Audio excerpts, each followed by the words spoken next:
ഉള്ള ശുദ്ധതയുമായി ബന്ധപ്പെട്ടിട്ട് നമുക്ക് ഏറ്റവും എളുപ്പത്തിൽ ചെയ്യാൻ പറ്റുന്ന കാര്യം വീട്ടിലെ ആണേലും സ്ഥാപനങ്ങളിലാണേലും കുടിവെള്ളം നമുക്ക് ബ്ലീച്ചിങ് പൗഡർ ഉപയോഗിച്ച് ക്ലോറിനേഷൻ നടത്തിയെടുക്കാം.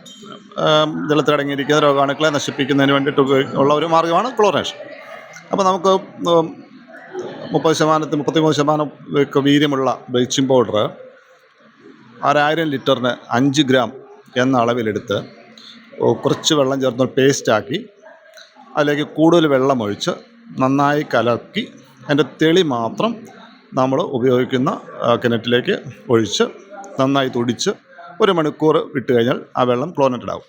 അപ്പോൾ 1000 ലിറ്ററിന് 5 ഗ്രാം എന്ന രീതിയിലാണ് എടുക്കണം. 5000 ലിറ്റർ ഉണ്ടെങ്കിൽ അത് 25 ഗ്രാമായിട്ട് എടുക്കും. ഇത് സൂപ്പർ ക്ലോറിനേഷൻ നടത്തുന്ന മാർഗ്ഗമാണ്. സാധാരണ വരുന്ന എല്ലാ ഇങ്ങനെ ജലജന്യ രോഗങ്ങളെ നിയന്ത്രിക്കുന്നതിന് നമ്മൾ ഉപയോഗിക്കുന്നൊരു മാർഗ്ഗമാണ് ക്ലോറിനേഷൻ. ഇതെല്ലാവരും പ്രാവർത്തികമായി ചെയ്യുന്നത് വളരെ നല്ലതായിരിക്കും.